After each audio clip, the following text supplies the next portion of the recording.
When performing your BVM skill, you're first going to take your standard precautions and make sure that your scene is safe. Next, you're going to check your patient's level of consciousness, starting with, "Sir, are you okay? Wake up, open your eyes."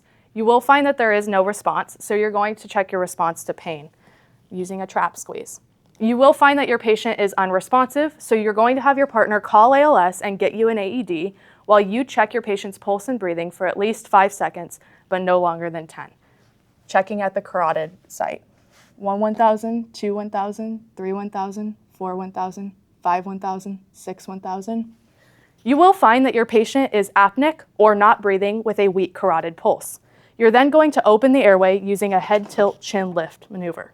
You will see that there are some secretions in the airway, which indicates the use of a suction device. Okay. This is your suction device. There are a couple parts to this device. First, you've got your suction canister. You have your tubing. You have your rigid tip suction catheter, and you have a power button on the back. I'm going to begin by setting up my device. So I'm going to take my rigid tip suction catheter and my tubing here, attaching one end of my tubing to the end of my rigid tip suction catheter, like so. And then I'm going to take the other end of my tubing and attach this to the port on the suction canister. Then I'm going to turn on my device and test it on my hand, like so. There is a little opening right here on the suction catheter. If you cover it, suction will occur. If you don't cover it, suction won't happen. I'm going to turn on my device, again, testing this on my hand. And then I am only turning this device off for instructional purposes. During your skill, you will not turn this device off. Then I'm going to use my cross finger technique. So I'm going to cross my pointer finger and my thumb like so. My thumb is going to go on the patient's bottom teeth. My pointer finger is going on the patient's top teeth. This is to open the patient's mouth so we can suction. Then I'm going to go in, again, without suction, so my finger is not covering that little opening on the suction, rigid tip suction catheter. So I'm going to go in without suction, suctioning no further than the base of the tongue, in circular motions, no longer than 15 seconds, and only on withdrawal. After you finish suctioning, your mouth and oral pharynx will be clear, and you will be able to insert your airway adjunct. This is your airway adjunct. This is an oropharyngeal airway, or an OPA. These come in various different sizes, so I'm going to begin by measuring and making sure that this is the appropriate size for my patient. I'm going to measure from the patient's front teeth to the angle of the jaw.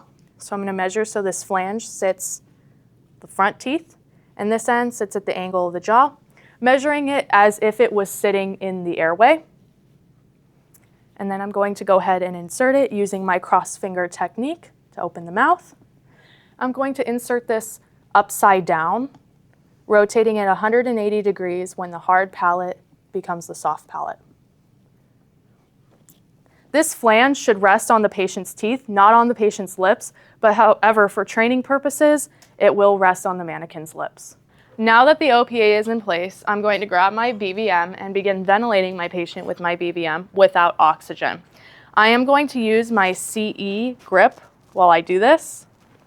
Then I'm going to move to the head of my patient here, placing the mask on the patient's bridge of the nose to the cleft of their chin. And then I'm also going to check at this time and make sure that the OPA is not stuck on the mask. If it is, it can prevent airflow.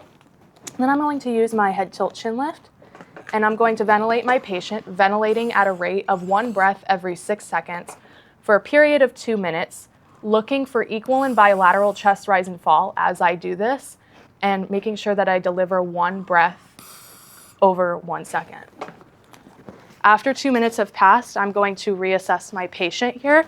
So I'm going to reassess their pulse and breathing for at least 5 seconds, no longer than 10. And you will find that there is no change in your patient's status. Your patient will still have a weak carotid pulse, and they will still not be breathing or will be apneic. So you're going to have your partner take over ventilations while you attach the BVM to oxygen. So I'm going to instruct my partner to take over ventilations, and then I'm going to attach my BVM here to oxygen at 15 liters per minute. Now that the BVM is attached to oxygen, I am going to take over ventilations for my partner. Again, moving to my patient's head here. CE grip, bridge of the nose, cleft of the chin, ensuring a good face to mask seal. Head tilt chin lift, and I'm still delivering 1 breath every 6 seconds for a period of 2 minutes, looking for equal and bilateral chest rise and fall.